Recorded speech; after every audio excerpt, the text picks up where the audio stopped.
7 अगस्त को जब विश्वनाथ प्रताप सिंह ने मंडल कमीशन अमल करने का ऐलान किया था, उस ऐलान को 30 साल हो रहे हैं और 30 साल के मौके पर हम लोग ये कार्यक्रम ले रहे हैं और इसका रिव्यू कर रहे हैं, समीक्षा कर रहे हैं कि हम लोगों ने इस दौरान क्या हुआ और किस तरह से अदर बैकवर्ड क्लासेस के लोगों का इस्तेमाल करते हुए अदर बैकवर्ड क्लासेस के ही विरोध में अदर बैकवर्ड क्लासेस के लोगों का ही उपयोग किया, उनके विरोध में इस्तेमाल किया। ये जानकारी अदर बैकवर्ड क्लासेस के जो लोग हैं, पिछड़े वर्ग के लोग हैं, ओबीसी के लोग हैं, उन लोगों को जानकारी नहीं है। इसलिए इसके बारे में हम लोग आज कुछ जानकारी देने की कोशिश करेंगे, जानकारी इसकी विश्लेषण करने की कोशिश करेंगे और जानने की कोशिश करेंगे कि इसमें हम लोगों के साथ, ओबीसी के साथ में क्या हुआ। क्योंकि ये आरक्षण का विषय है और इसलिए इस विषय को समझने के लिए आरक्षण के इतिहास को थोड़ा जानना और समझना जरूरी है। ज्योतिराव फूले के द्वारा प्रशासन में हमारे लोगों को हिस्सेदारी होनी चाहिए, इसकी बात 19वीं शताब्दी समाप्त होने के पहले उन्होंने जो राजा भारत में आया था उसको लिखित रूप से मेमोरेंडम देने की कोशिश की।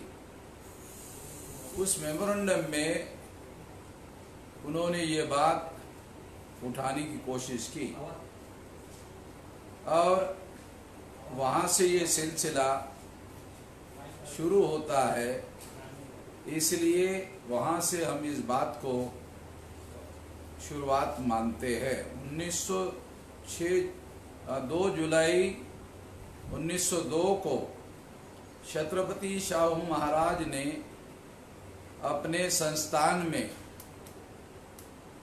एकमात्र राजा का ये संस्थान था जिन्होंने हमारे लोगों को 50% आरक्षण का ऐलान किया था। ये हैरान करने वाली बात है कि एक राजा इस विषय पर पहल कर रहा था और उसके पास इतनी दूरदृष्टि थी, इतनी समझदारी थी और इसलिए उसने इस आरक्षण को 2 जुलाई 1950 को लागू किया था। तो ये जानकारी हमारे लोगों को होना बहुत जरूरी है, क्योंकि हमारे लोगों को इसकी जानकारी या अपने इतिहास की जानकारी नहीं होती है। जब उन्होंने ये ऐलान किया था तो सांगली में, जो कोल्हापुर को सटा हुआ जिला है अभी, वो पहले संस्थान था पटवर्धन का।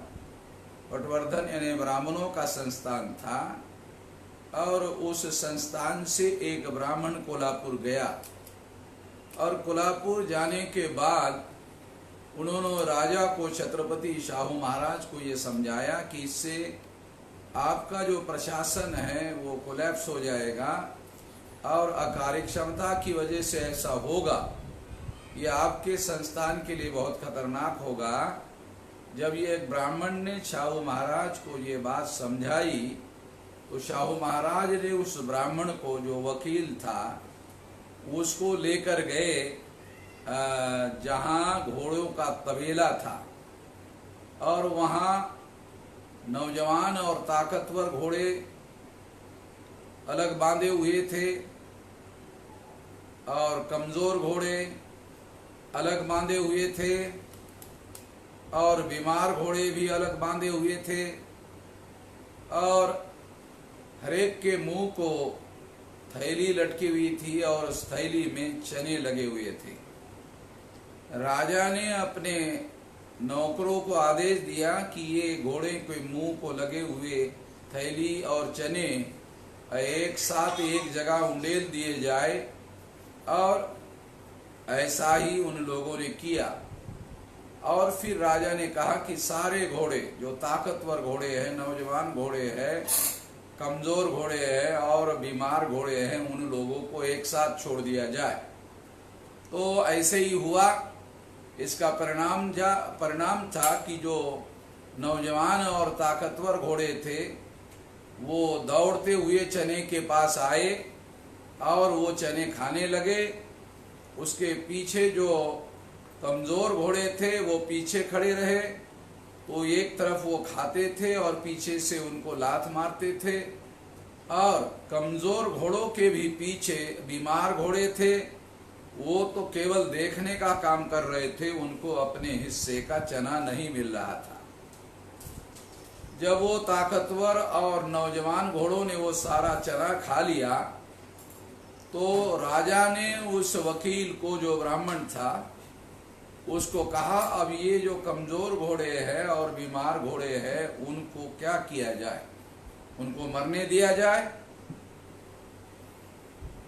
क्या उनको मरने दिया जाए या उनके हिस्से का चना उनको दिया जाए? वो वकील शर्मिंदा हो गया और शर्मिंदा होकर वहां से चला गया। उसको लगा कि राजा अपनी बात बहुत तर्कसंगत तरीके से अमल कर रहे हैं और उसके पास इस बात का कोई जवाब नहीं था। जो सारे देश भर में आरक्षण का विरोध करने वाले जो लोग हैं, उन लोगों के लिए ये एक बहुत अहम उदाहरण है जिसको जानने और समझने की जरूरत है। दूसरी अहम बात मैं आपको बताना चाहता हूं कि जब 1918 को साउथ बरो कमीशन भारत में आया, ये कांग्रेस के द्वारा ये मांग हो रही थी कि पॉपुलर गवर्नमेंट में, लोकप्रिय सरकार में भारतीय लोगों को प्रतिनिधित्व दिया जाए। तो अंग्रेजों ने उस पर गौर किया और प्रतिनिधित्व किस तरह से दिया जा सकता है उसके बारे में अभ्यास करके रिकमेंडेशन देने के लिए साउथ बरो कमीशन को कहा गया।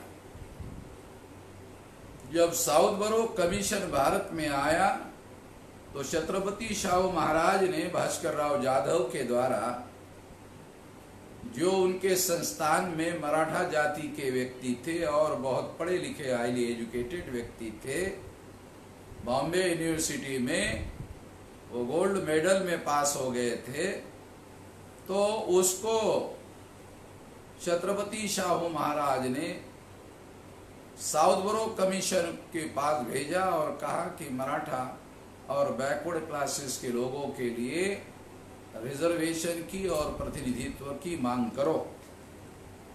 तो वो गए और उसके साथ साथ बाबा साहब अम्बेडकर भी थे।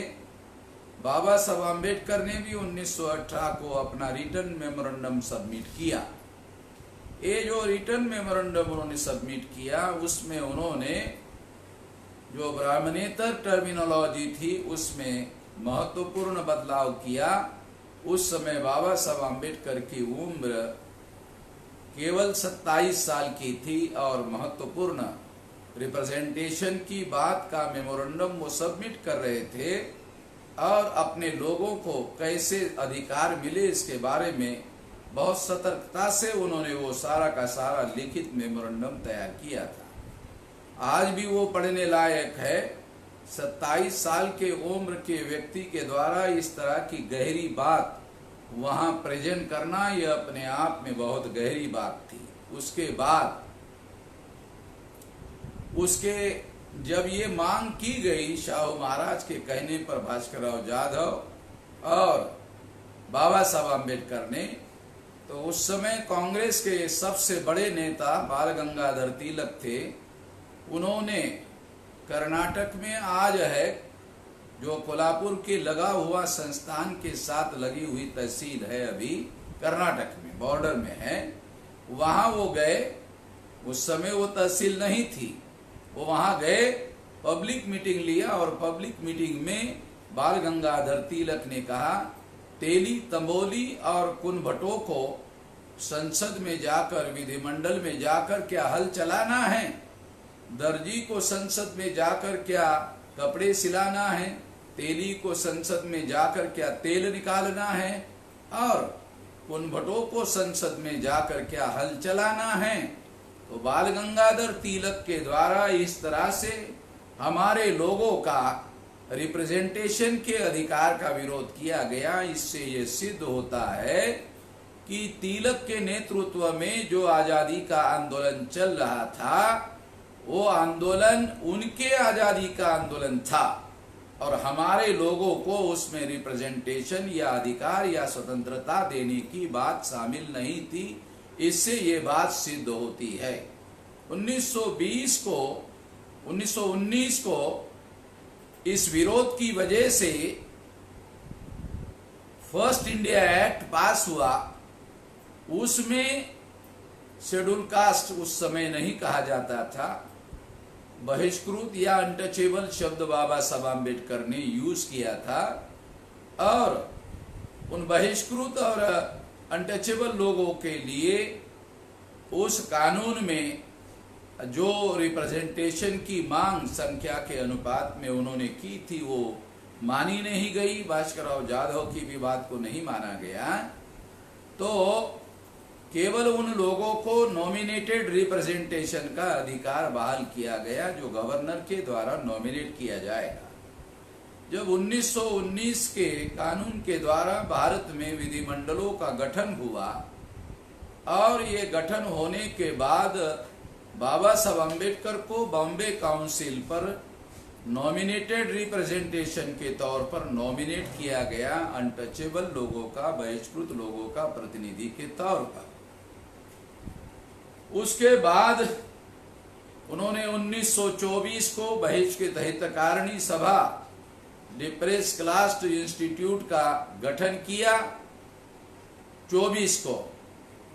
उसके बाद 1927 को उस संगठन के द्वारा उन्होंने चौदार तालाब पर आंदोलन किया और इस आंदोलन के बदौलत बहुत बड़े पैमाने पर बाबा साहब अम्बेडकर के इस आंदोलन का मामला आगे बढ़ने लगा।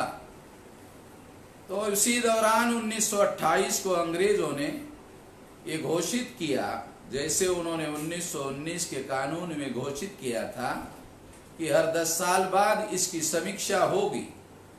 तो 10 साल बाद समीक्षा करने के लिए जब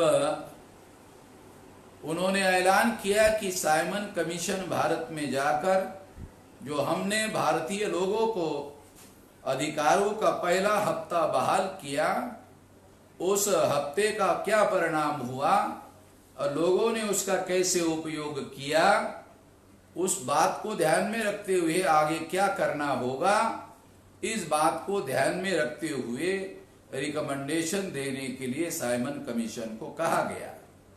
और उसके साथ साथ अंग्रेजों ने यह भी घोषित किया कि 1919 को शेड्यूल कास्ट और बैकवर्ड क्लासेस के जो लोग हैं, जिन लोगों का दावा 1919 में माना नहीं गया, उन पर अभी विचार किया जाएगा। जब उन्होंने ऐसा ऐलान किया तो गांधी उस समय कांग्रेस के नेता हो गए थे, क्योंकि 1920 को बाल गंगाधर तिलक का मृत्यु हो गया था और गांधी जी कांग्रेस के नेता हो गए थे। और इस तरह से जब गांधी जी कांग्रेस के नेता हो गए तो गांधी जी ने जब वो नेता हो गए तो 1928 को साइमन के विरोध में साइमन चले जाओ का आंदोलन शुरू कर दिया, क्योंकि गांधी जी को ये लग रहा था कि आजादी का आंदोलन तो हम हमारे लिए कर रहे हैं, मगर अनटचेबल, बहिष्कृत और बैकवर्ड क्लासेस के लोगों को अधिकार देने की साइमन कमीशन रिप्रेजेंटेशन देने की बात कर रहा है, ये नहीं होना चाहिए। इसलिए साइमन कमीशन के विरोध में सारे देश भर में यह आंदोलन शुरू किया।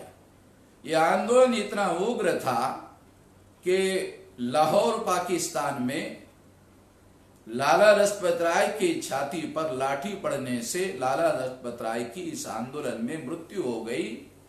इसका मतलब यह है कि हमारे हक और अधिकार के लिए इतना ज्यादा उग्र आंदोलन गांधी जी के नेतृत्व में चलाया जा रहा था।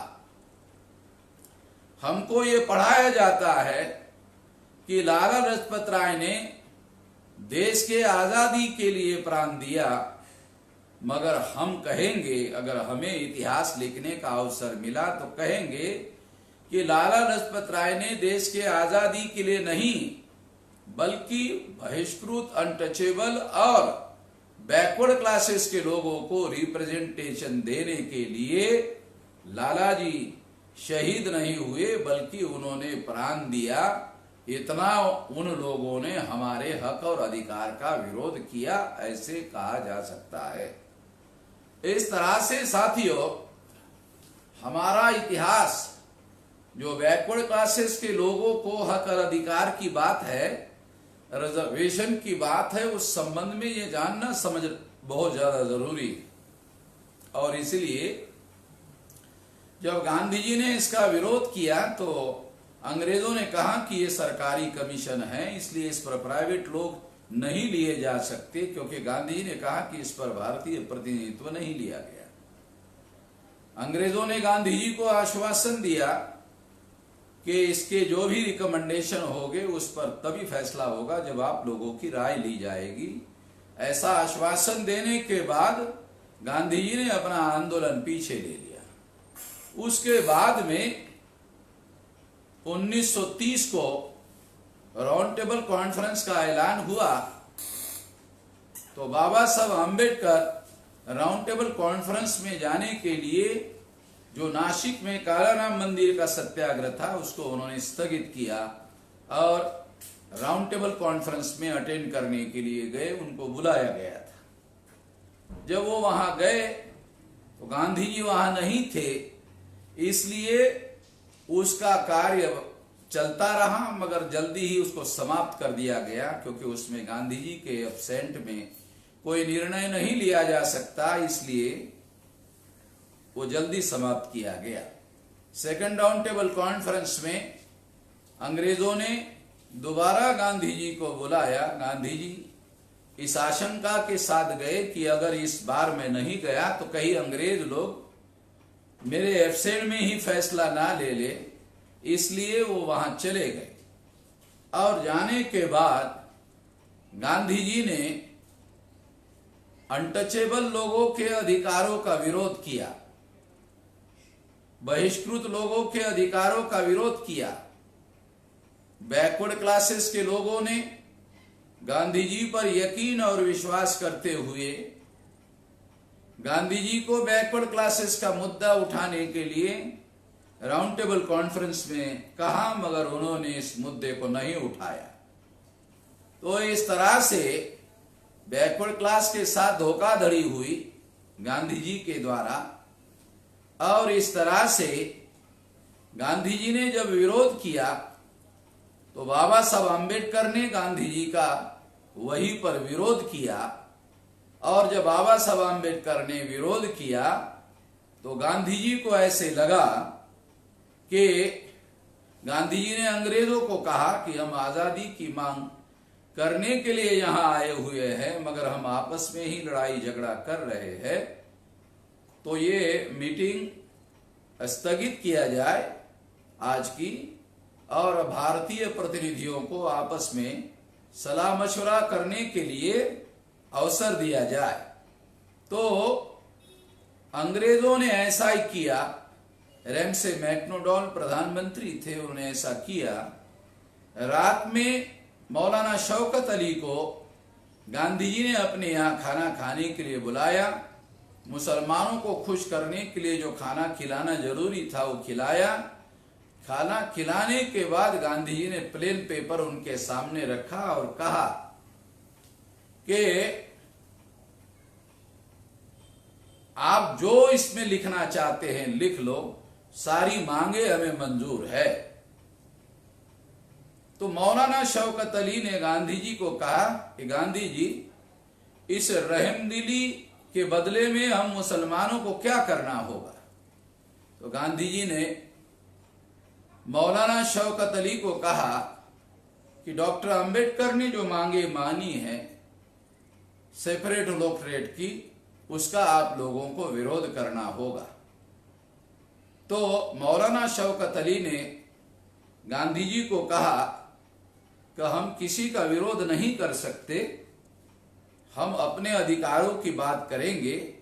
मौलाना शौकत अली को बात समझ में आई कि गांधी जी अनटचेबल, बहिष्कृत और मुसलमानों के बीच में झगड़ा लगाना चाहते हैं, इसलिए उन्होंने इस चाल को विफल करने के लिए गांधी जी की बात मानने से इनकार कर दिया और वो सीधे बाबा साहब अम्बेडकर जहां रुके हुए थे वहां गए। जाने के बाद उन्होंने बाबा साहब अम्बेडकर को कह दिया कि गांधी जी ने ऐसे प्रस्ताव रखा था। तो बाबा साहब अम्बेडकर ने गांधी जी के विरोध में बयान दिया कि गांधी जी हमारे लोगों के खिलाफ में इसी तरह का षड्यंत्र करते रहे तो हम लोग दुनिया के मंच पर गांधी जी को नंगा करेंगे, और इसलिए हमारा अनुरोध है गांधी जी को कि गांधी जी हमारे विरोध में षड्यंत्र करने से विरत रहे तो ज्यादा बेहतर होगा। तो ये बयान बाबा साहब अम्बेडकर ने वहां के पत्रकारों को सुनाया। दूसरे दिन अखबार में ये बात छपकर आई। गांधी जी ने भारत के आए हुए सभी प्रतिनिधियों को वार्ता करने के लिए मीटिंग स्थगित करवाई थी, मगर केवल मुसलमानों से वार्ता किया और षड्यंत्र करने की कोशिश की। उसके बाद गांधी जी ने किसी प्रतिनिधियों से वार्ता नहीं की, अनटचेबल और बहिष्कृत लोगों से वार्ता नहीं की। और दूसरे दिन जब मीटिंग शुरू हुई तो रैंक से पेक्टोडाल प्रधानमंत्री ने गांधी जी को पूछा, गांधी जी आप आपस में सलाह मशवरा करके आम राय बनाना चाहते थे, तो क्या आपका कंसेंसस आम राय बन गई है? तो गांधी ने कहा नहीं। तो इस तरह से फिर अंग्रेजों ने अपना फैसला सुना दिया कि एक लवाद मंडल नियुक्त किया जाएगा, विवाद करने वाले लोगों के मुद्दों पर लवाद अपना निर्णय देगा। ऐसा ऐलान करने के बाद मीटिंग बर्खास्त हो जाती है। उसके पहले गांधी जी उस पर साइन करते हैं, बाबा साहब अम्बेडकर ने उस पर साइन करने से इनकार कर दिया। 17 अगस्त 1932 को कम्युनल अवार्ड लवाद ने घोषित कर दिया और बाबा साहब अम्बेडकर की सेपरेट इलेक्टोरेट की मांग मंजूर कर दी गई।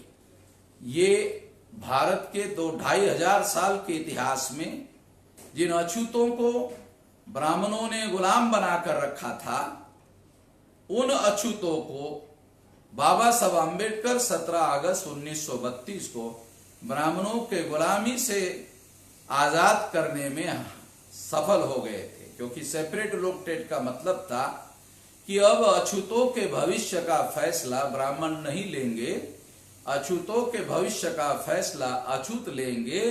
ये बाबा साहब अम्बेडकर ने अंग्रेजों से मनवा लिया।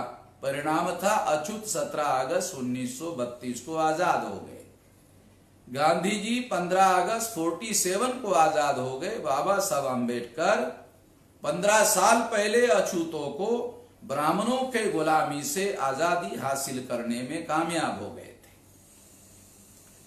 क्योंकि ज्योतिराव फुले ये सोचते थे कि ब्राह्मणों के आजादी का आंदोलन चल रहा है, इससे केवल ब्राह्मण आजाद होंगे, शूद्र अति शूद्र आजाद नहीं होंगे, हमें अपनी आजादी अलग से हासिल करनी होगी। तो बाबा साहब अम्बेडकर ने अछूतों की आजादी हासिल की थी और उस आजादी को हासिल करने के बाद बैकवर्ड क्लास यानी वर्णा से स्तब्ध जो शूद्र है उसको आजाद करने के मुद्दों को वो टेकअप कर सकते थे और अपने जो ब्राह्मणेतर आंदोलन है, जो सत्यशोधक आंदोलन है, उन लोगों को भी मदद कर सकते थे। ये ताकत होने के आधार पर मदद कर सकते थे। ये बात बहुत महत्वपूर्ण थी। मगर बैकवर्ड क्लासेस के लोगों ने जब इस मुद्दे पर गांधी जी ने इसके विरोध में आमरण अनशन किया तो बैकवर्ड क्लासेस के लोगों ने गांधी जी का साथ दिया। तो बाबा साहब अम्बेडकर ने बैकवर्ड क्लास के लोगों को कहा कि आप अगर मेरा विरोध करते हैं, गांधी जी का समर्थन करते हैं, तो आप गांधी जी के सामने कोई प्रस्ताव रखो, अपनी मांगे रखो। मैं आपकी मांगों का समर्थन करता हूं, आप मेरी मांगों का समर्थन करो। मगर बैकवर्ड क्लास के लोगों ने अछूतों को जो अधिकार मिल गए थे उसके विरोध में गांधी जी का समर्थन किया और उसके बदले में गांधी जी से कुछ भी नहीं मांगा। ये जो बैकवर्ड क्लास के लोगों ने किया, ये बैकवर्ड क्लास के लोगों के लिए बहुत ज्यादा हानिकारक साबित हुआ। यदि उस समय बाबा साहब अम्बेडकर को याद आया होगा कि यदि छत्रपति शाहू महाराज जीवित होते तो निश्चित रूप से सही किस्म का फैसला ले सकते थे, और सही किस्म का फैसला लेने का मतलब ये था कि वो अछूतों के सेपरेट इलेक्टेड का समर्थन कर सकते थे और बैकवर्ड क्लासेस के लिए अलग से अधिकार हासिल करने का आंदोलन कर सकते थे। इसकी अंदरूनी तैयारी वो कर रहे थे। ये एक बड़ी वजह थी जिसकी वजह से छत्रपति शाहू महाराज की हत्या की गई। ऐसा एक गुप्त रिपोर्ट अंग्रेजों ने, भारत के अंग्रेजों ने लंदन को भेजा था और उसकी कॉपी अभी हमारे पास में है। हमने वो हासिल किया है और रिकॉर्ड हमारे पास है। इस सबूत के आधार पर यह बात हम आपको कह रहे हैं, क्योंकि बहुत कम उम्र में शाहू महाराज का अस्वाभाविक रूप से मृत्यु हुआ, जैसे शिवाजी महाराज का हुआ था। ऐसा ही षड्यंत्र उन्होंने उनके साथ किया। तो इस तरह से साथियों, ये सोचने और विचार करने की बात है, विचार करने जैसे बात है। बाद में गांधी जी ने जो आमरण अनशन किया, उस जबरदस्ती का वजह से 24 सितंबर 1932 को गांधी पूना पैक्ट थोपने में कामयाब हो गए। और जब वो पूना पैक्ट थोपने में कामयाब हो गए तो पूना पैक्ट में जॉइंट इलेक्टेड दे दिया गया। जॉइंट इलेक्टेड 1935 के कानून के तहत लागू हुआ। 37 में प्रोविंशियल गवर्नमेंट का चुनाव हुआ और उसमें गांधी जी ने बाबा साहब अम्बेडकर को वादा किया था कि ये अनटचेबल लोगों की सीटें है जॉइंट इलेक्टोरेट। ये जॉइंट इलेक्टोरेट जो है इसमें कांग्रेस हस्तक्षेप नहीं करेगी। मगर गांधी जी ने 37 के चुनाव में ये हस्तक्षेप किया और वादा नहीं निभाया। बाबा साहब अम्बेडकर को समझ में आया कि गांधी एक षड्यंत्र करने का काम कर रहे हैं। इससे ये बात सिद्ध होती है। आज हैरान करने वाली बात है, 2014 के चुनाव में 76 लोकसभा की सीटें, 283 सीटें बीजेपी की चुनकर आई थी। उसमें 76 सीटें बीजेपी की चुनकर आई थी। अगर ये माइनस कर दिया जाए तो बीजेपी की सेंट्रल गवर्नमेंट में गवर्नमेंट नहीं बन सकती थी। ये बात इस उदाहरण से सिद्ध होती है। इससे यह भी सिद्ध होता है कि जो मरा हुआ गांधी है वो गांधी आरएसएस को मजबूत करने का काम कर रहा है जॉइंट इलेक्टेड के द्वारा। यह बात सिद्ध होती है। यह बात बहुत सारे लोगों को और तमाम बैकवर्ड क्लासेस के लोगों को जानने की, समझने की जरूरत है।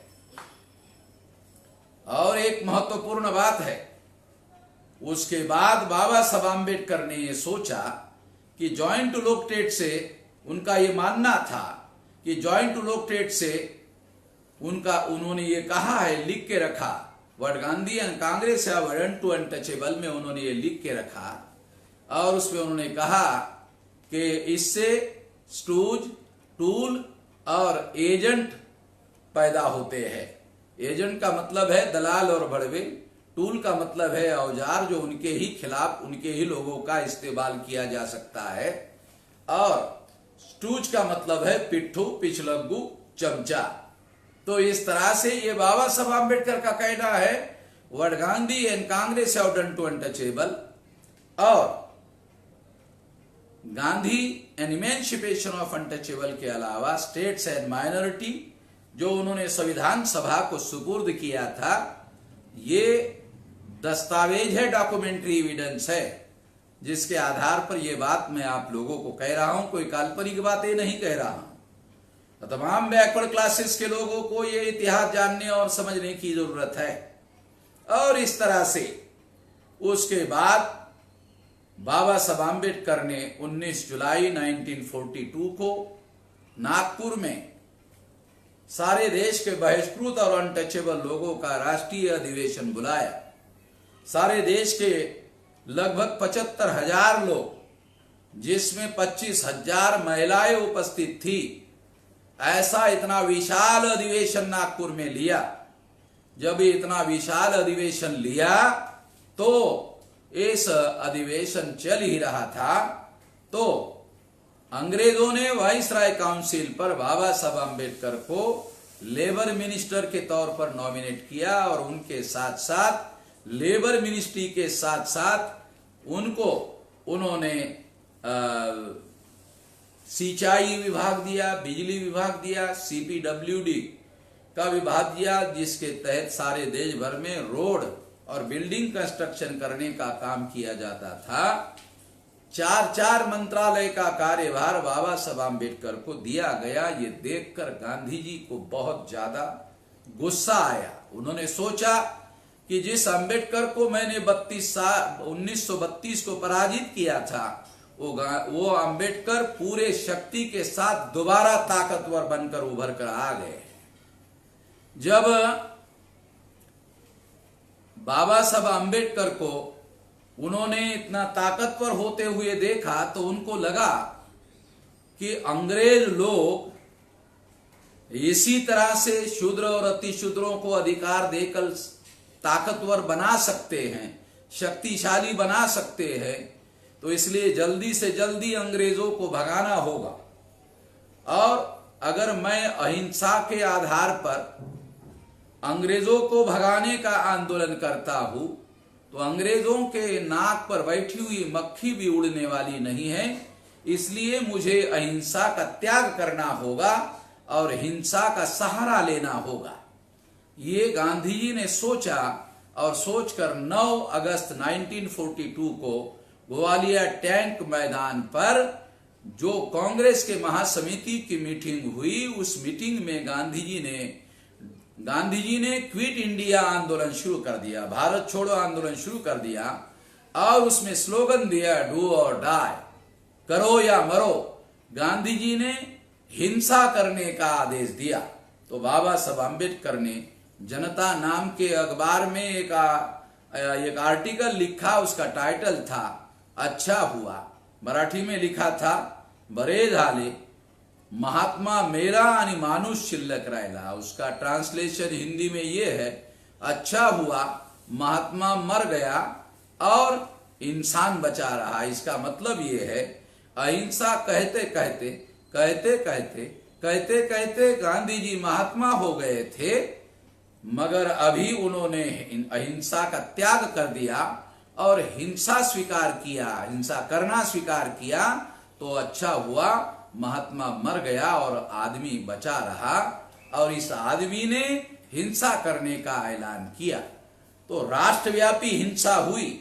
अंग्रेजों ने राष्ट्रव्यापी जब हिंसा हुई तो गांधी जी को अरेस्ट किया गया और कांग्रेस के नेताओं को अरेस्ट किया गया, और इस तरह से हिंसा किया गया। तो अरेस्ट किया गया, जेल में डाल दिया गया। जेल से अंग्रेजों ने गांधी जी ने जेल से अंग्रेजों को चिट्ठी लिखी कि आप हमें आजादी देने की बात कर रहे थे, तो क्या हुआ? तो लॉर्ड वेवेल ने गांधी जी के लेटर का जवाब दिया और कहा कि हम देने के लिए तैयार हैं, मगर शेड्यूल कास्ट और शेड्यूल ट्राइब और जो माइनॉरिटी के लोग हैं, क्या आप उनको कॉन्स्टिट्यूशनल सेफगार्ड, संवैधानिक सुरक्षा कवच संविधान में देने के लिए तैयार हैं? तो गांधी जी ने लिखित जवाब दिया, बिल्कुल नहीं। तो ये बिल्कुल नहीं वाले जो सारा पत्र व्यवहार था, लॉर्ड वेवेल जो उस समय गवर्नर जनरल थे, उन्होंने वो सारा पत्र व्यवहार अखबार वालों को दे दिया। इसके परिणाम स्वरूप बैरिस्टर जीना को मालूम हो गया कि गांधी जी हम लोगों को, मुसलमानों को कुछ नहीं देना चाहते, माइनॉरिटी को कुछ नहीं देना चाहते, और इतना ही नहीं, वो इनको भी कुछ नहीं देना चाहते, बहिष्कृत और अनटचेबल लोगों को भी कुछ नहीं देना चाहते। ये बाबा साहब अम्बेडकर को भी मालूम हो गया।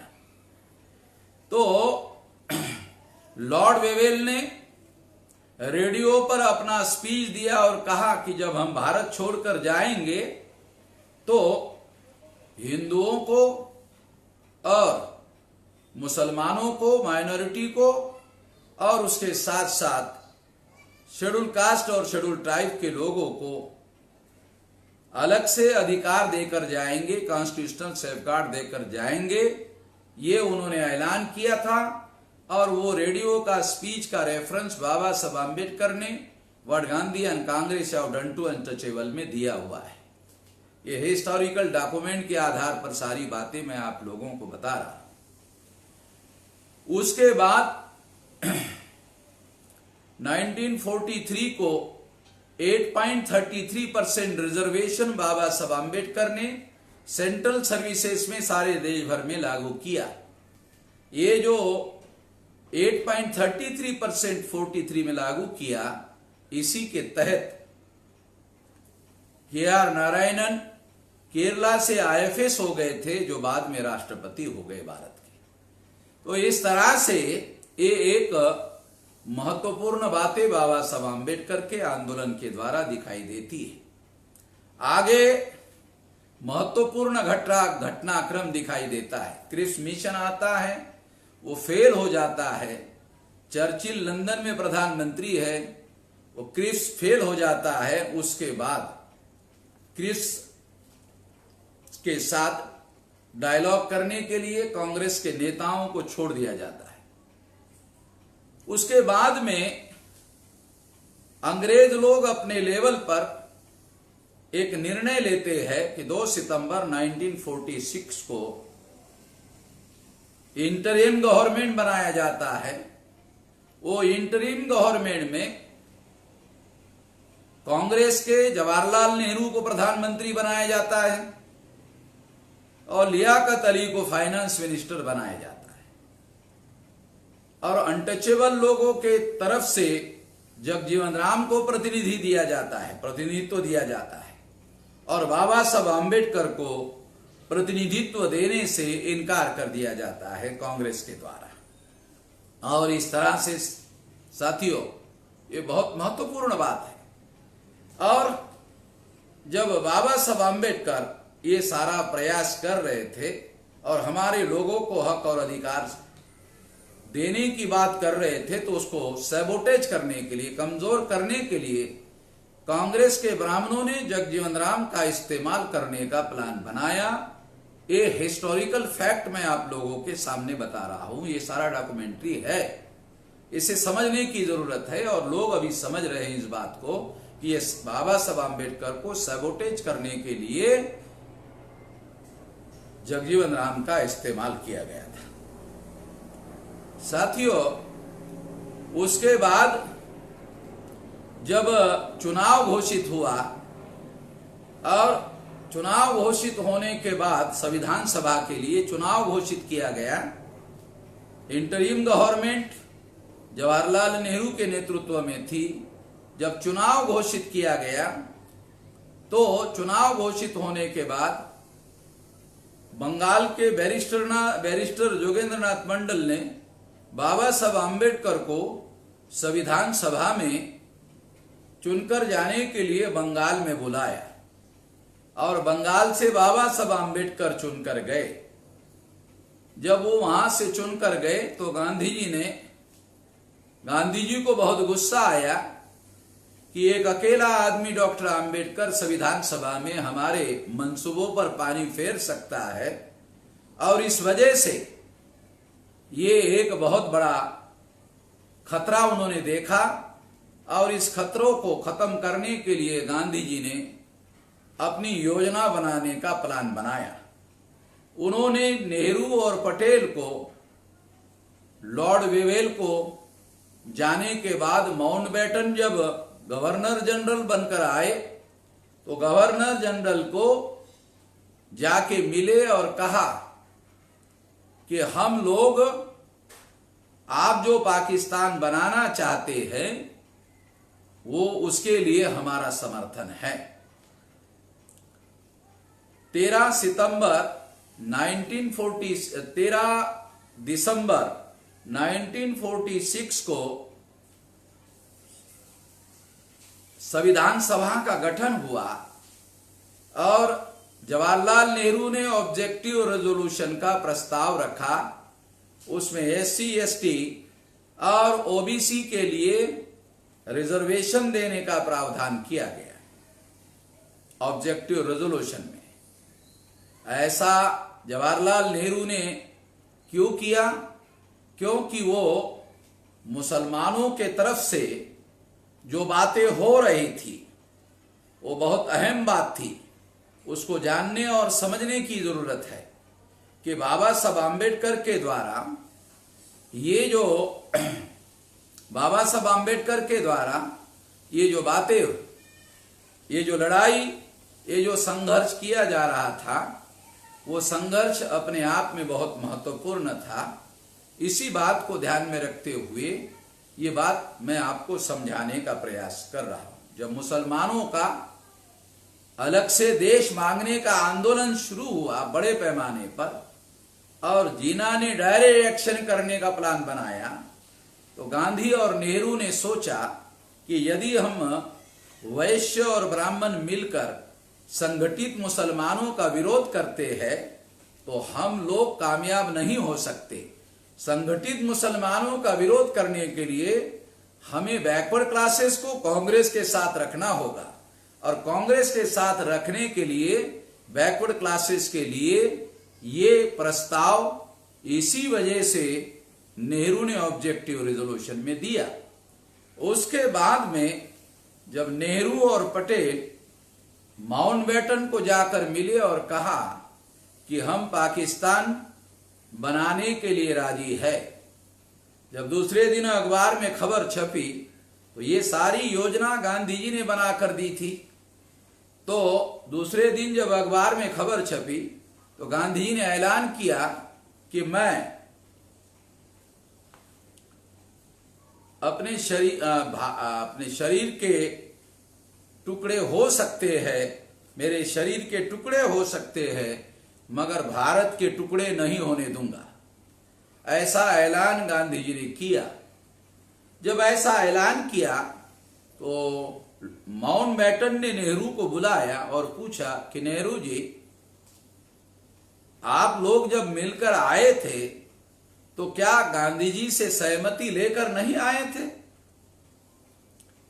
तो नेहरू ने कहा कि वो जाने दीजिए, ये जो गांधी जी का विरोध है, ये गांधी जी के विरोध को आपको समझना होगा और गांधी जी की भी सहमति हासिल करनी होगी। तो माउंटबेटन ने जवाहरलाल को पूछा कि कैसे सहमति हासिल कर सकते हैं, कि कहा आप वार्ता कर लो। माउंटबेटन ने गांधी जी को लेटर लिखा।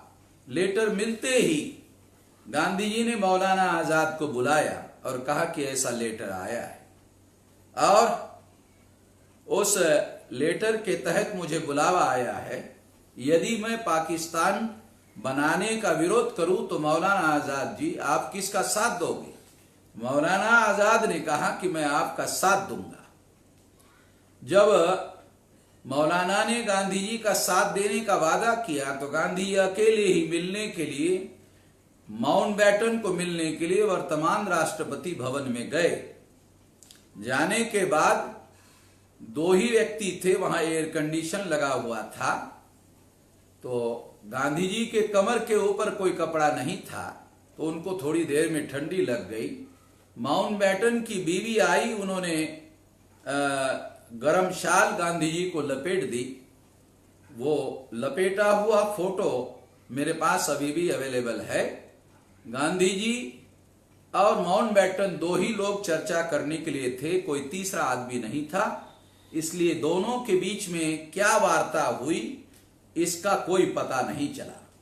जब वार्ता समाप्त होने के बाद गांधी जी बाहर आए तो मौलाना आजाद ईगरली यानी उत्सुकता से गांधी जी की राह देख रहे थे। आते ही गांधी जी को पूछा, गांधी जी क्या हुआ?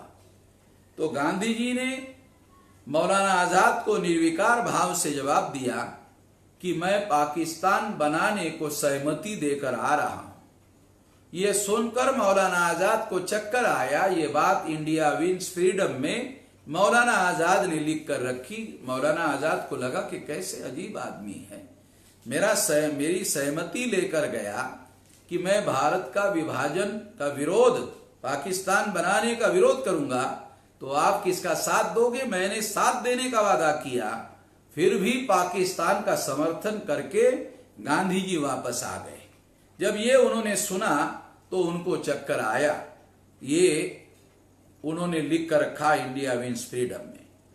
और बाद में इंडिया विंस फ्रीडम के जो 30 पेज है, जो भारत के टुकड़े करने की जो साजिश गांधी और नेहरू के द्वारा हुई, उसके बारे में मौलाना आजाद ने इंडिया विंस फ्रीडम में बहुत कुछ लिखा और कहा कि ये 30 पेज मेरे मृत्यु के 30 साल बाद इसको दोबारा छाप देना। बाद में जब छापने का समय आया तो कांग्रेस के लोग सतर्क थे। उन्होंने मौलाना आजाद के रिश्तेदारों को साथ में लेकर वो 30 पेज रफा दफा कर दिए, मगर पता चला कि वो 30 पेज पाकिस्तान में भी उपलब्ध थे। वो सारा षड्यंत्र उसके अंदर दिया हुआ है। तो इस तरह से साथियों, ये एक महत्वपूर्ण बात है जो गांधी जी के संबंध में बताया जाना और बैकवर्ड क्लासेस के लोगों को जानना और समझना बहुत जरूरी है।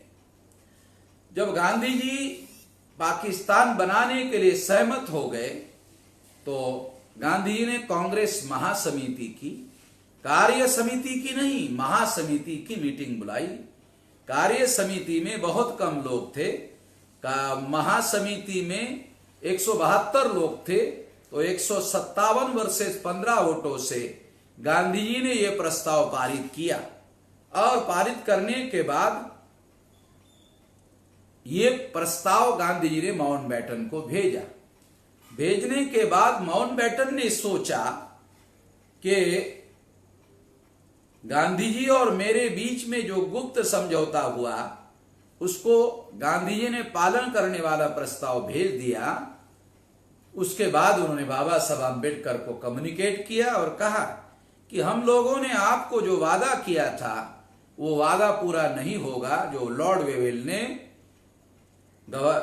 वेवेल ने रेडियो पर स्पीच दिया था, वो वादा निभाने से माउंटबेटन ने इनकार कर दिया। अब जो डाटा अवेलेबल है उसके आधार पर गांधी जी की और माउंटबेटन की क्या वार्ता हुई है, इन कड़ियों को अगर जोड़ दिया जाए तो क्या वार्ता हुई होगी इसका अनुमान लगाया जा सकता है। तो गांधी जी ने माउंटबेटन को कहा होगा कि बताइए आपने क्यों बुलाया। तो माउंटबेटन ने गांधी जी को कहा होगा कि मैं चाहता हूं कि मुसलमानों को अपना हिस्सा मिल जाए, हिंदुओं को अपना हिस्सा मिल जाए और दोनों लोग शांति से राज करें। इस बात को जवाहरलाल नेहरू और सरदार पटेल ने समर्थन दे दिया है और समर्थन दे दिया है।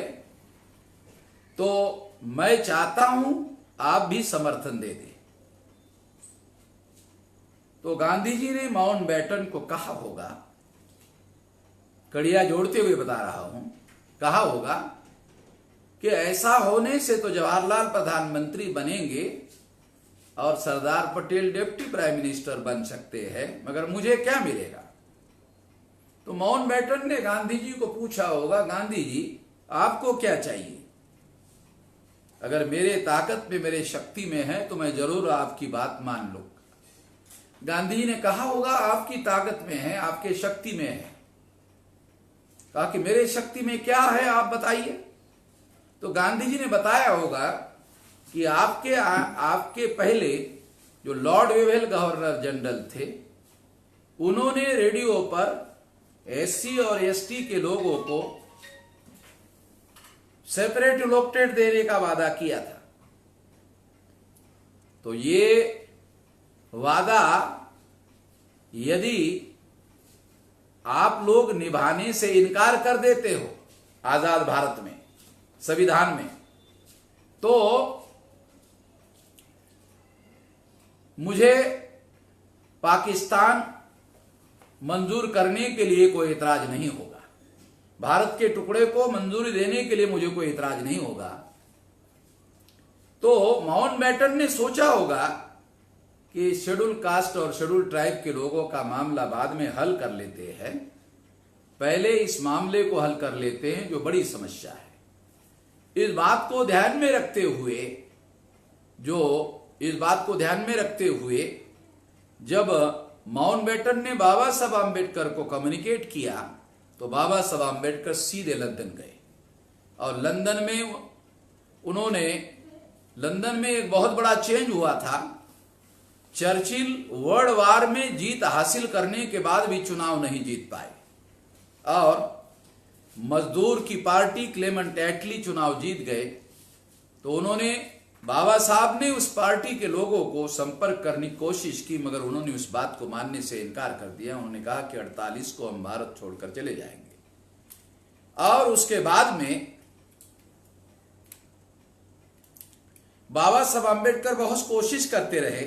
विरोधी पार्टी के नेता चर्चिल को वो मिले, मगर चर्चिल ने कहा मैं अभी प्रधानमंत्री नहीं हूं, विरोधी पार्टी का नेता हूं, इसलिए मैं आपकी बात पार्लियामेंट में उठा सकता हूं, मगर मेरे हाथ में अब कोई अधिकार नहीं है। इस तरह से जब बाबा साहब आम्बेडकर को कहीं से कोई हाथ लगता हुआ दिखाई नहीं दिया, तो बाबा साहब आम्बेडकर बॉम्बे वापस आ गए और उन्होंने एक बहुत बड़ा रणनीतिक बयान दिया। और उस बयान में उन्होंने कहा कि यदि जो बनने वाला संविधान है वो संविधान हमारे कॉन्स्टिट्यूशनल सेफगार्ड अगर हम लोगों को नहीं देते हैं, तो हम ऐसे किसी संविधान को मान्यता देने के लिए मजबूर नहीं है, मान्यता नहीं देंगे। जब ये बयान आता है, तो बयान आने के बाद जवाहरलाल नेहरू माउंटबेटन को मिलते हैं और पूछते हैं कि डॉक्टर आम्बेडकर ने संविधान को मान्यता देने के लिए इनकार कर दिया, तो इसका क्या परिणाम होगा? कहा इसका परिणाम होगा कि क्या परिणाम होगा? ये ट्रांसफर ऑफ पावर करने के लिए अवरोध खड़ा हो जाएगा। तो इसका उपाय क्या है? माउंटबेटन ने कहा डॉक्टर आम्बेडकर के साथ समझौता कर लो। तो जवाहरलाल नेहरू बाबा साहब आम्बेडकर के साथ समझौता करने के पहले गांधी जी को मिले और गांधी जी को कहा कि ऐसा ऐसा माउंटबेटन का सलाह है कि आम्बेडकर से समझौता कर लो। गांधी जी ने नेहरू को कहा आम्बेडकर के साथ समझौता करने का मतलब है, आप जानते नहीं हैं नेहरू जी, 1932 को पूना पैक्ट के पहले मैं मरते मरते बच गया था, इसलिए आम्बेडकर के साथ समझौता करना इतना आसान काम नहीं है। इसलिए मेरा ऐसा मानना है कि आपको सतर्क रहना जरूरी है। तो नेहरू ने गांधी जी को कहा कि क्या करना होगा? तो गांधी जी ने ये सोचा, विचार किया कि यदि आम्बेडकर की संविधान को मान्यता लेनी है उसके बगैर ट्रांसफर ऑफ पावर में रुकावट पैदा होगी। तो अंबेडकर की मान्यता लेना है संविधान को, तो ड्राफ्टिंग कमेटी का चेयरमैन अगर डॉक्टर अंबेडकर को बना दिया जाता है तो डॉक्टर अंबेडकर की सहमति संविधान को मिल जाएगी और ट्रांसफर ऑफ पावर का मामला हल हो जाएगा। जहां तक डॉक्टर अंबेडकर की मांगे कितनी मानना है कितनी नहीं मानना है, ये जो बातें हैं ये बातें संविधान सभा में हमारा बहुमत है और हमारा बहुमत है तो हम डिसाइड करेंगे। बाद में पाकिस्तान बनने का ऐलान हुआ और 14 अगस्त 47 को पाकिस्तान बना, तो बाबा साहब आम्बेडकर की सदस्यता खुलना, जसोर, बोरीसाल और फरीदपुर ये एरिया गांधी और नेहरू ने पाकिस्तान को दे दिया। और इससे क्या हुआ कि भारत के अंदर जो संविधान सभा थी दो हिस्सों में बंट गई। एक संविधान सभा पाकिस्तान गई, एक संविधान सभा भारत में रही। और इस तरह से जो भारत में संविधान सभा रही, उस संविधान सभा में बाबा साहब आम्बेडकर की सदस्यता पाकिस्तान चली गई। वो एरिया पाकिस्तान दिया गया, खुलना, जसोर, बोरीसाल और फरीदपुर। और इसकी वजह से बाबा साहब आम्बेडकर सदस्यता विहीन हो गए। मगर समझौते के तहत बाबा साहब आम्बेडकर को गांधी कांग्रेस को समझौता करना पड़ा और समझौते के तहत बाबा साहब आम्बेडकर को ड्राफ्टिंग कमेटी का चेयरमैन बनाया गया। और चेयरमैन बनाने के बाद बाबा साहब आम्बेडकर ने 395 आर्टिकल का संविधान लिखने का प्रयास किया। इस लिखने के प्रयास में शेड्यूल कास्ट को, शेड्यूल ट्राइब को 15%, 7.5% शेड्यूल ट्राइब को आरक्षण देने के बाद उन्होंने बैकवर्ड क्लासेस का मुद्दा टेकअप करने का विचार किया।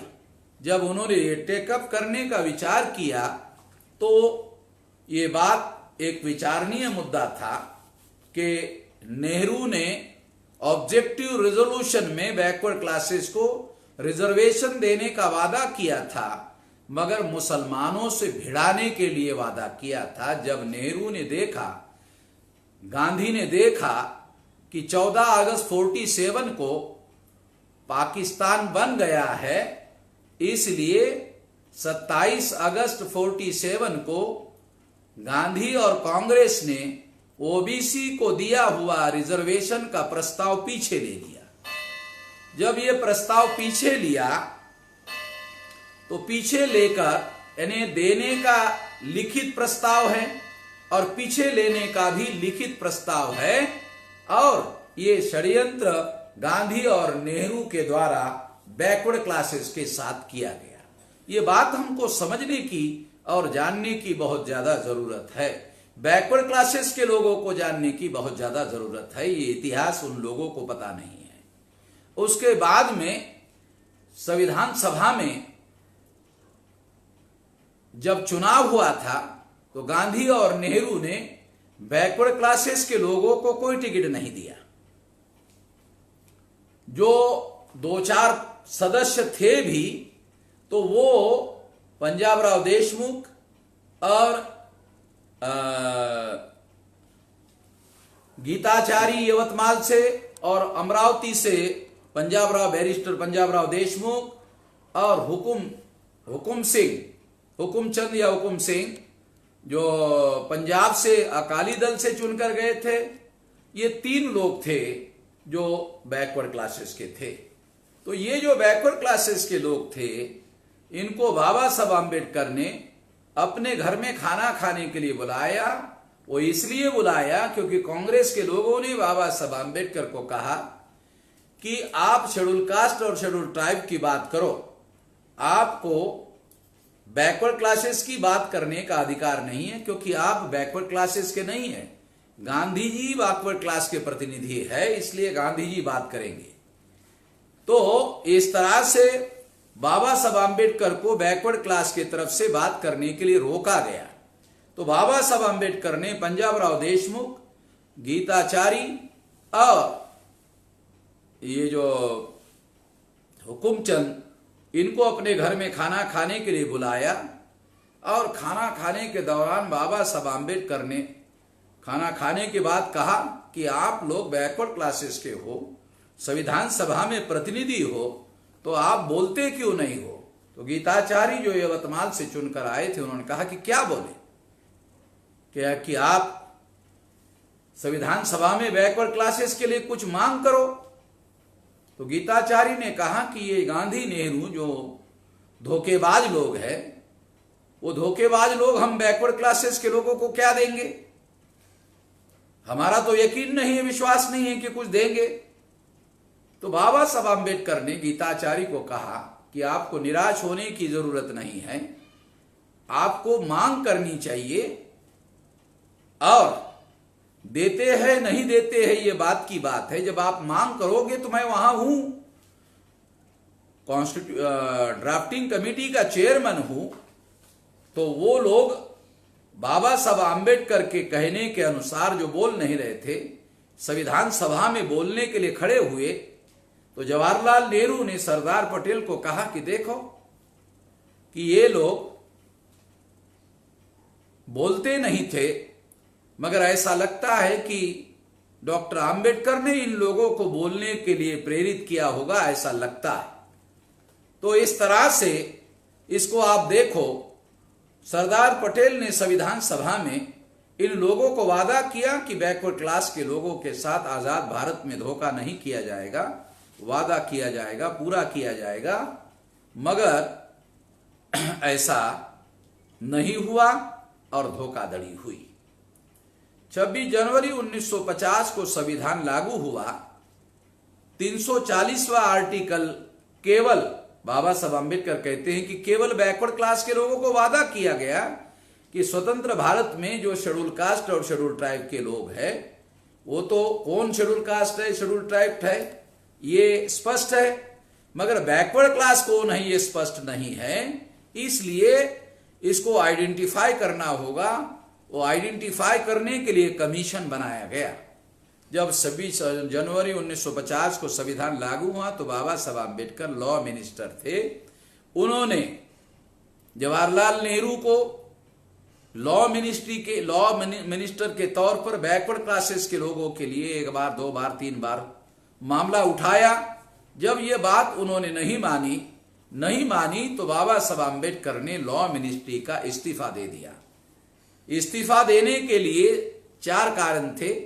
पहला कारण कि नेहरू ने बाबा साहब आम्बेडकर को नियोजन मंत्री बनाने का वादा किया था। तो बाबा साहब आम्बेडकर ने सोचा कि नियोजन मंत्री अगर बनाया जाएगा तो भारत को, चूंकि मैं अर्थशास्त्र का डीएससी हूं, तो मैं भारत की सभी समस्याओं को बहुत गहराई से जानता हूं, तो मैं इसके लिए सही नियोजन, सही योजना बना सकता हूं। और इसलिए बाबा साहब आम्बेडकर रुके हुए थे, मगर बाबा साहब आम्बेडकर को नियोजन मंत्री नहीं बनाया गया। उन्होंने ये अपने इस्तीफे में लिखा। दूसरा कारण लिखा कि महिलाओं के लिए हिंदू कोड बिल जो है वो लागू करने से इनकार कर दिया गया।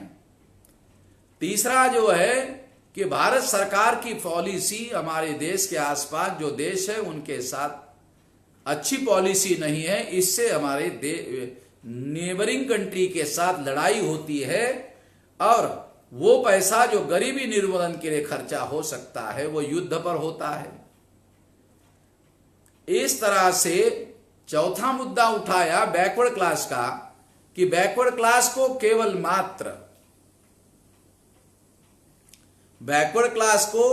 मात्र कमीशन बनाने का वादा किया गया और दिया कुछ भी नहीं। तो ये धोखाधड़ी की गई।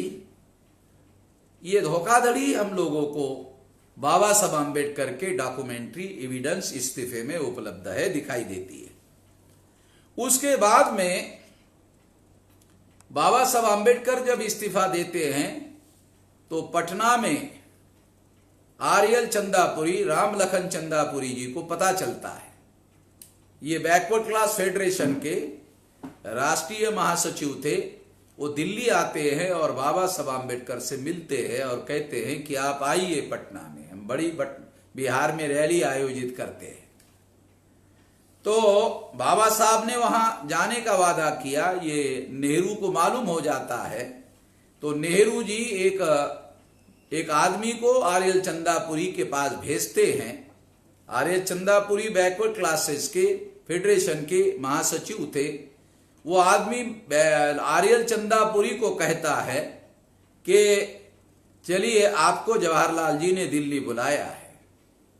तो आर्यल चंदापुरी जी उनको कहते हैं कि मैं बैकवर्ड क्लासेस की रैली आयोजित की है, ये रैली होने दीजिए, उसके बाद हम लोग मैं दिल्ली आ जाऊंगा। तो वो आदमी आर्यल चंदापुरी को कहते हैं रैली काहे के लिए कर रहे हो, बड़ा बनने के लिए कर रहे हो ना? अरे ये रैली आयोजित किए बगैर ये नेहरू जी आपको बड़ा बनाना चाहते हैं।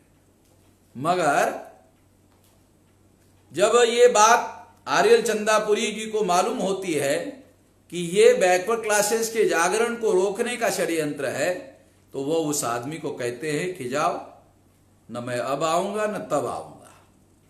तो नेहरू जी को जब ये जवाब मिलता है तो नेहरू जी जगजीवन राम को बुलाते हैं, वो जो उनके कैबिनेट में मिनिस्टर है, और जगजीवन राम को कहते हैं कि डॉक्टर अंबेडकर बिहार जा रहे हैं, तो अनुसूचित जाति के लोग वहां जाएंगे।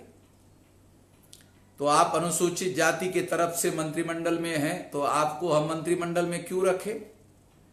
तो जगजीवन राम को लगता है कि इससे तो मेरा पत्ता कट जाएगा, इसलिए जगजीवन राम जी बाबा साहब आम्बेडकर के उस रैली में, जो भोला पासवान शास्त्री थे, वो दलित वर्ग संघ के प्रांतीय अध्यक्ष थे, नौजवान थे, और उनको कहते हैं कि बाबा साहब आम्बेडकर जब भाषण करने के लिए खड़े हो जाएंगे तो पत्थरे फेंक कर मार लेना। ये बात भोला पासवान शास्त्री ने खुद बुद्धा कॉलोनी में, जब वो बिहार के कुछ दिन मुख्यमंत्री रहने के बाद जब बूढ़ा हो गए और बुजुर्ग हो गए, तो बाबा साहब आम्बेडकर का जन्मदिन का कार्यक्रम था, वहां बोलने के लिए लोगों ने बुलाया। तो वहां उन्होंने कहा कि अब मैं बूढ़ा हो गया हूं और कुछ दिन के बाद मर जाऊंगा, तो मरने के पहले मैं एक प्रायश्चित करना चाहता हूं। एक बड़ी बात है, जब मैं नौजवान था, प्रांतीय अध्यक्ष था दलित वर्ग संघ का, तो बाबूजी के कहने पर जब बाबा साहब आम्बेडकर पटना आए थे, बाबा साहब आम्बेडकर ही हमारे मसीहा थे, और जब वो आए थे तो उनको पत्थरे मारने के लिए बाबूजी ने, जगजीवन राम ने हमें कहा था और हमने पत्थरे मारे थे। हमें इस बात का बहुत बड़ा पश्चाताप है कि हमने अपने मसीहा को पत्थरे मारने का काम किया। ये बात बुद्धा कॉलोनी में खुद भोला पासवान शास्त्री ने ये कहा, और आर्यल चंदापुरी भी बुद्धा कॉलोनी में ही निवास करते थे, तो उन्होंने अपने किताब में ये लिख कर रखा हुआ है। ये सारी बातें रिकॉर्डेड बातें हैं। तो इस तरह से साथियों, तो इस तरह से ये धोखाधड़ी करने का काम हुआ। तो जब पत्थरे मारने का मामला आया तो फोटो भी आर्यल चंदापुरी ने मुझे दिखाया। बाबा साहब आम्बेडकर के सामने खड़े होकर के उन्होंने रोकने की कोशिश की, उनको भाषण करने नहीं दिया गया और भाषण ऐसा ही छोड़कर उनको जाना पड़ा। जब बाबा साहब आम्बेडकर भाषण किए बगैर चले गए, तो नेहरू ने यह सोचा कि डॉक्टर आम्बेडकर को इतने आसानी से परास्त नहीं किया जा सकता। वो सारे नॉर्थ इंडिया में घूमकर बैकवर्ड क्लासेस का जो कांग्रेस में आधार है वो खत्म कर सकते हैं, इसलिए खतरा है। इतने में 1952 में चुनाव घोषित हुए, और चुनाव के दौरान बाबा साहब आम्बेडकर ने शेड्यूल कास्ट फेडरेशन का इलेक्शन मैनिफेस्टो घोषित किया। और ये जो इलेक्शन मैनिफेस्टो घोषित किया गया, ये इलेक्शन मैनिफेस्टो में बाबा साहब आम्बेडकर ने बैकवर्ड क्लासेस के लिए, यदि बैकवर्ड क्लास हमारा समर्थन करता है तो हम उनको अधिकार दिलवाने के लिए कोशिश करेंगे, प्रयास करेंगे, आंदोलन करेंगे, ये वादा उधर किया। जब ये चुनाव घोषणा पत्र घोषित हुआ तो नेहरू ने सोचा कि चुनाव घोषणा पत्र में बाबा साहब आम्बेडकर ने बैकवर्ड क्लास के वादा किया तो इसका श्रेय भविष्य में अंबेडकर को जाएगा, ये नहीं जाना चाहिए। इसलिए बैकवर्ड क्लासेस के जो लोग हैं उनको नेहरू ने वादा किया कि हम लोग जो है हम लोग कमीशन बनाएंगे बैकवर्ड क्लास को आइडेंटिफाई करने के लिए, और उन्होंने कमीशन घोषित किया और कमीशन का चेयरमैन काका साहब कालेलकर को बनाया। ये काका साहब कालेलकर पूना का ब्राह्मण थे। बाबा साहब आम्बेडकर कहा करते थे कि देश के ब्राह्मण बदमाश होते हैं, पूना के ब्राह्मण महाबदमाश होते हैं। तो कालेलकर को बाबा साहब आम्बेडकर कालेलकर को नेहरू ने इस कमीशन का जब चेयरमैन नियुक्त किया, और जब चेयरमैन के द्वारा ये रिपोर्ट पब्लिश होने लगा, तो पब्लिश होने के बाद नेहरू ने कालेलकर को सेंट्रल हॉल में बुला डाटा तो उसके बाद कालेलकर ने 31 पेज का लेटर कमीशन के, खुद ही कमीशन के विरोध में, जिस पर रिकमेंडेशन किया था 2369 जातियों को ये ओबीसी घोषित किया गया था, तो उसको देने के लिए ये विरोध में ये चिट्ठी कालेलकर ने लिखी। और इस तरह से इसका सहारा लेकर जवाहरलाल नेहरू ने पार्लियामेंट में एक्शन टेकन रिपोर्ट के दौरान कहा कि जिस कमीशन का चेयरमैन कमीशन के रिकमेंडेशन से सहमत ना हो उस पर हम अमल नहीं करेंगे। इस तरह से नेहरू ने, जिसकी संख्या 52% है, उसको संसद में उनके मुद्दों पर चर्चा तक नहीं होने दी। जिस नेहरू को लोग आधुनिक भारत का निर्माता, महान समाजवादी, महान सेकुलर, बच्चों का चाचा कहते रहते हैं, उन्होंने ये धोखाधड़ी करने का काम किया। ये बात बैकवर्ड क्लासेस के लोगों को पता नहीं है। और बाबा साहब आम्बेडकर के प्रयास के द्वारा इस्तीफे का दबाव और इलेक्शन मैनिफेस्टो का दबाव, इसकी वजह से नेहरू को कमीशन नियुक्त करना पड़ा, और परिणामतः ये कमीशन का रिपोर्ट बाद में आया। और आने के बाद 1956 को बाबा साहब आम्बेडकर का मृत्यु हो गया, और वो इस पर जो लड़ाई लड़ सकते थे वो मृत्यु की वजह से लड़ाई नहीं लड़ पाए।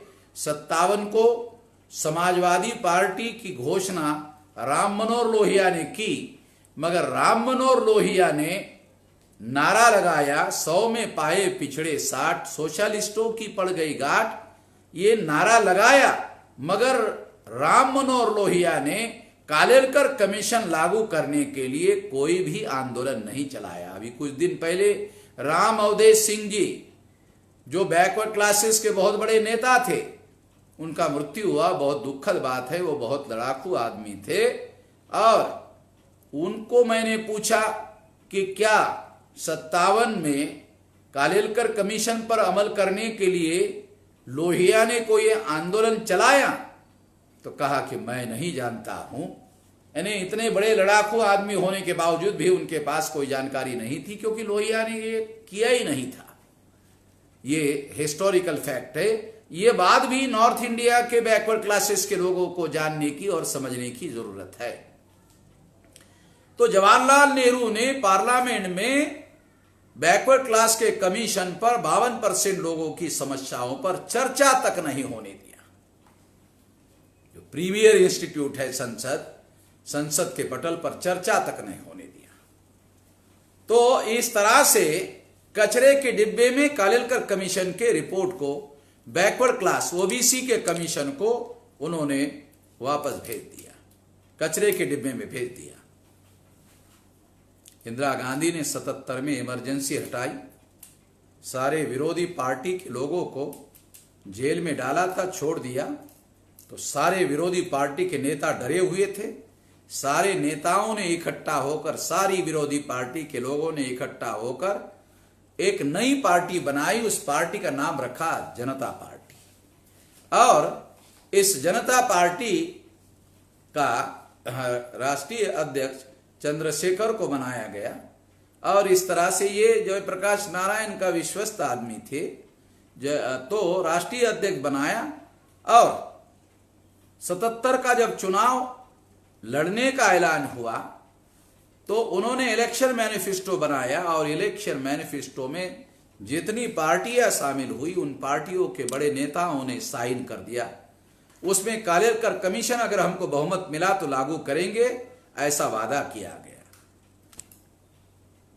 उनको मालूम नहीं था कि वो चुनाव जीत जाएंगे, चुनाव जीत गए और मोरारजी देसाई प्रधानमंत्री बन गए, गुजरात के ब्राह्मण प्रधानमंत्री बन गए। जब वो प्रधानमंत्री बन गए तो उन्होंने कालेकर कमीशन को सोचा कि जिसको जवाहरलाल ने लागू नहीं किया, जिसको इंदिरा गांधी ने लागू नहीं किया, तो मैं कैसे लागू करूं। इसलिए जवाहरलाल और इंदिरा का इतिहास ध्यान में रखते हुए मोरारजी ने भी इसको लागू करने से इनकार कर दिया। उन्होंने ये सोचा कि ये जो जनता पार्टी है इसकी सरकार ज्यादा देर तो चलने वाली है नहीं, इसलिए उन्होंने एक चाल चली, उसको लागू करने से इनकार कर दिया। डेलीगेशन गया, राम अवधेश सिंह ने मुझे बताया कि डेलीगेशन गया।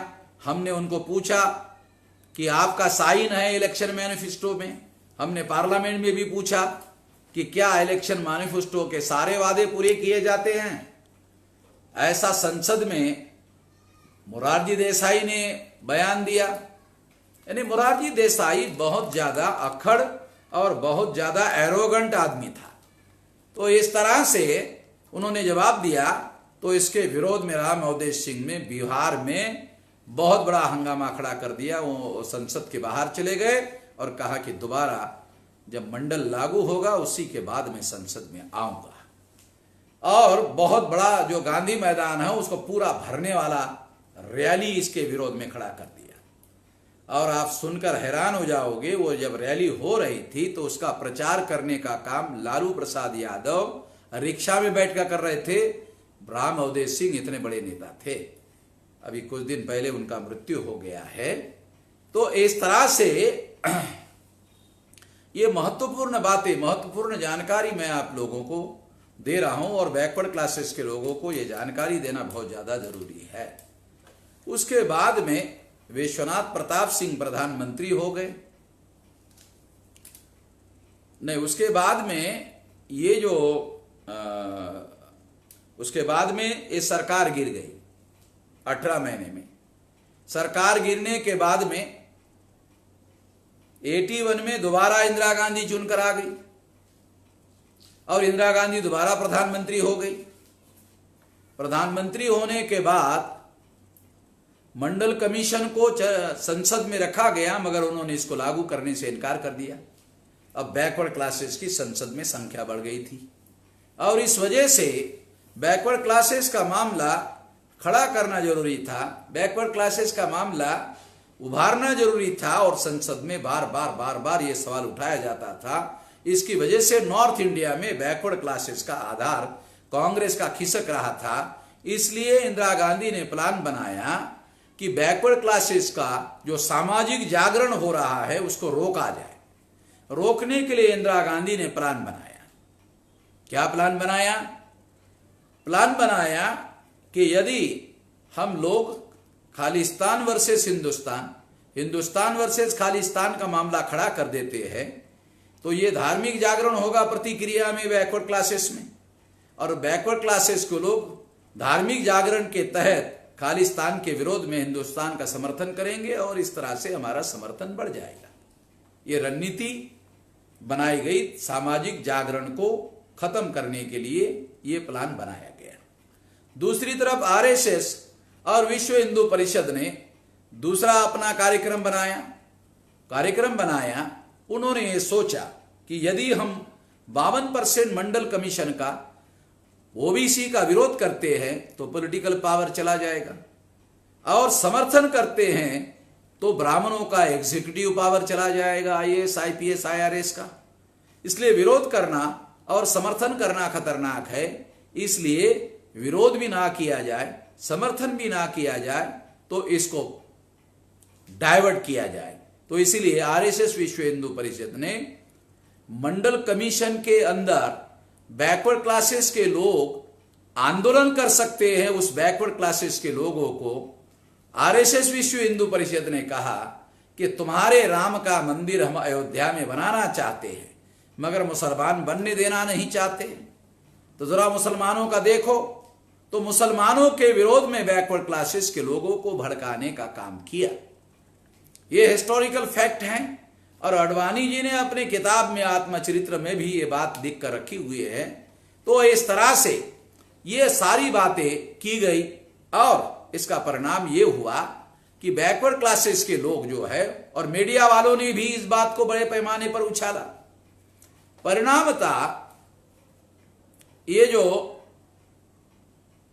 सरकार थी, उसके बाद जो सरकार आई थी इंदिरा गांधी, 84 में खालिस्तान वर्सेस हिंदुस्तान का नारा देकर इंदिरा गांधी ने स्वर्ण मंदिर पर मिलिट्री का हमला किया, उसमें इंदिरा गांधी मारी गई। इसी तरह से श्रीलंका का विभाजन करने का षड्यंत्र, गुप्त षड्यंत्र काना प्रभाकरण के साथ मिलकर राजीव गांधी ने बनाया। ये बात जब मालूम हुई तो प्रभाकरण का और राजीव गांधी का गुप्त समझौता हुआ, और इसके तहत उनको मदद देने का वादा किया गया, मगर ये सीक्रेट योजना विफल हो गई। जब ये सीक्रेट योजना विफल हो गई तो काना प्रभाकरण ने जो काना शिवरासन है उसको भारत भेजा, और उसके द्वारा राजीव गांधी की भी हत्या करवा दी गई। दो लोगों की हत्या हुई। बैकवर्ड क्लासेस के लोगों को अधिकार ना मिले, इसके लिए प्रचार कांग्रेस के लोग करते हैं कि ये हत्या भारत को महान बनाने के लिए, भारत की एकता के लिए ये बात सही नहीं है। ये बात हम लोगों को समझने की जरूरत है। दूसरी तरफ विश्व हिंदू परिषद के द्वारा राम जन्मभूमि का मामला खड़ा किया गया, और बैकवर्ड क्लासेस को मुसलमानों के साथ लड़ाया और भिड़ाया गया। परिणामतः ये आंदोलन चली रहा था। उसी के दौरान विश्वनाथ प्रताप सिंह प्रधानमंत्री हो गए। इसके बाद में जब वो प्रधानमंत्री हो गए तो संसदीय समिति ने तो देवीलाल को चुना था, मगर देवीलाल ने वीपी सिंह को प्रधानमंत्री माना। तो वीपी सिंह प्रधानमंत्री हो गए। जब वीपी सिंह प्रधानमंत्री हो गए तो उन्होंने देवीलाल के नेतृत्व में मंडल कमीशन लागू करने के लिए मंत्रिमंडल की उपसमिति बनाई और उसका चेयरमैन बनाया। विश्वनाथ प्रताप सिंह का यह दाव था कि जिन जाटों को मंडल में शामिल नहीं किया गया, उन जाटों को शामिल किए बगैर देवीलाल मंडल कमीशन लागू नहीं होने देंगे। लागू नहीं होने देंगे तो बैकवर्ड क्लास के लोग उसके विरोध में हो जाएंगे। अगर लागू करते हैं तो जाट विरोध में हो जाएंगे। ये षड्यंत्रकारी प्लान विश्वनाथ प्रताप सिंह ने बनाया, और इस तरह से इस झगड़े की वजह से देवीलाल मंत्रिमंडल से इस्तीफा देकर बाहर हो गए, और उन्होंने 9 अगस्त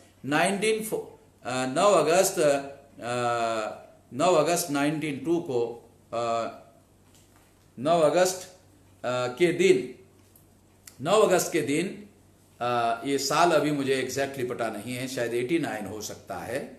ये इस दिन जो है ये एक रैली आयोजित की। इस रैली में काशीराम जी भी जाने वाले थे। तो अब विश्वनाथ प्रताप सिंह ने सोचा कि अगर ये बहुत बड़ी रैली हो गई तो मेरी सरकार गिर जाएगी। अंदर में बहुत सारे जो बैकवर्ड क्लास के लोग थे वो देवीलाल को अपना नेता मानते थे, और जब ऐसा संकट खड़ा हुआ तो इस संकट से निकलने के लिए और बैकवर्ड क्लासेस के एमपी को अपने साथ में रखने के लिए विश्वनाथ प्रताप सिंह ने मंडल कमीशन लागू कर दिया। जब मंडल कमीशन लागू हुआ तो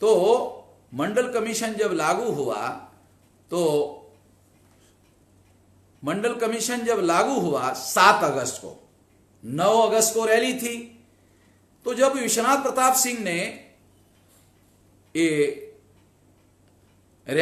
मंडल लागू किया तो वो जो रैली थी, वो रैली के दबाव की वजह से मंडल कमीशन लागू करना पड़ा। और बाद के समय में काशीराम जी ने कहा कि हम लोग मंडल कमीशन लागू करवाना चाहते थे, और इसीलिए देवीलाल के रैली का समर्थन करके वीपी सिंह पर दबाव डालना चाहते थे।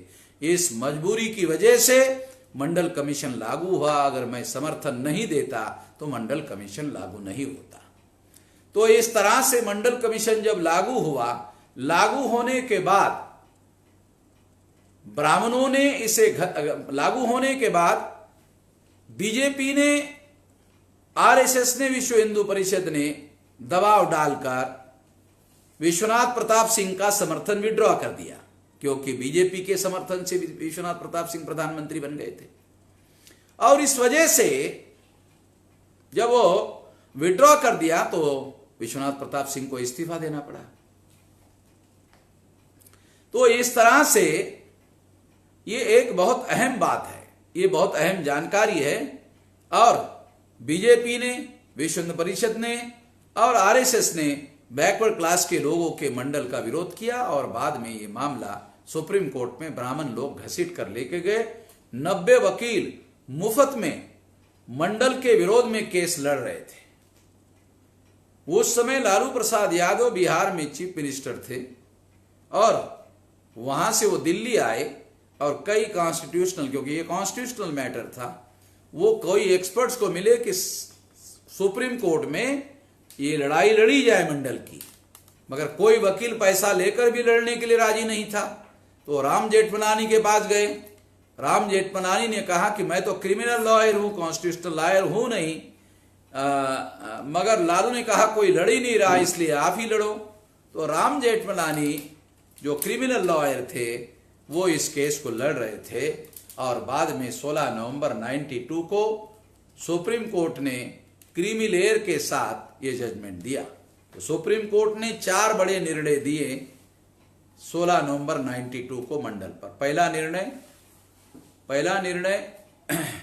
27%, 52% लोगों को 27% रिजर्वेशन मिलेगा। तो पहला निर्णय भी 52 को 52 ना मिलने का विरोध। दूसरा, ये जो 27% रिजर्वेशन मिलेगा ये भी क्रीमी लेयर लगा के मिलेगा, यानी जिसका 1 लाख रुपया इनकम होगा उसको आरक्षण नहीं मिलेगा। इसका मतलब है जिसका बच्चा महाविद्यालय में पढ़ रहा है और जो आरक्षण लेने लायक होगा उसको आरक्षण नहीं मिलेगा, और जिनका बच्चा बैकवर्ड का आरक्षण लेने लायक नहीं होगा, आर्थिक दृष्टि से कमजोर होगा, महाविद्यालय में नहीं पढ़ेगा, उसको आरक्षण मिलेगा। इस तरह का षड्यंत्र, ये दूसरा निर्णय भी उनके विरोध में। तीसरा निर्णय ये किया गया कि रिजर्वेशन इन प्रमोशन ओबीसी को नहीं मिलेगा। तीसरा निर्णय में ओबीसी के विरोध में। चौथा निर्णय 3743 जातियों को मान्यता दिए बगैर सुप्रीम कोर्ट ने कहा राज्य सरकारों ने जितने ओबीसी को ओबीसी स्वीकार किया उतने ही ओबीसी को रिजर्वेशन मिलेगा। तो आंकड़ा निर्धारित हुआ 1999, यानी 2369 में से 3743 जाति में से केवल 1999 जातियों को ही ओबीसी सुप्रीम कोर्ट ने स्वीकार किया और 1745 जातियों को 1744 जातियों को सुप्रीम कोर्ट ने ओबीसी मानने से इनकार कर दिया। ये इतना बड़े फैसले ओबीसी के विरोध में लिए गए।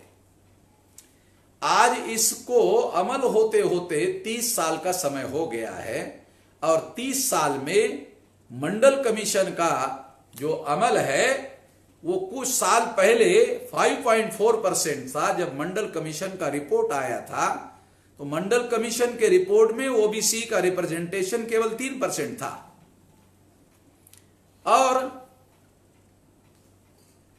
कई सालों के बाद ये 5.4% हो गया सेंट्रल गवर्नमेंट के सर्विसेज में, और उसके बाद में और कुछ परसेंट हो गया होगा, 7%, 7-8% तक हो गया होगा। ज्यादा नहीं है, ये इतना हो गया होगा, इससे ज्यादा नहीं है। तो इस तरह से क्रीमी लेयर की वजह से ये बहुत बड़ा धोखा हो रहा है। और जो ब्राह्मणों के सरकार बार बार आते रहे, नरसिंह राव ने